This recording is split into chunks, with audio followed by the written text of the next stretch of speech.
O, yan na. Sobrang naman kasi. O, hindi. O, hindi na. Yan na.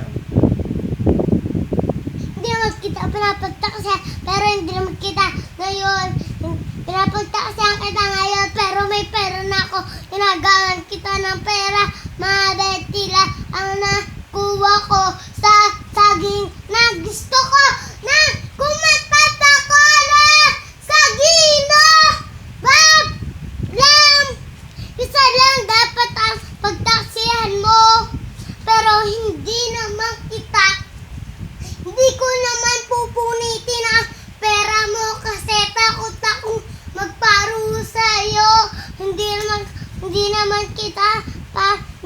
kita paparusahan kay Papa Jesus. Hindi ko naman yung sasabihin kay Papa Jesus na ang kulit ko paparusahan kasi ko. Pero ayat Loy, Ano? pinarusahan na ako kasi narinig nga na ako ang kulit ko. Ang kulit ko talaga! Yeah. Yeah! Oh, man! Panis.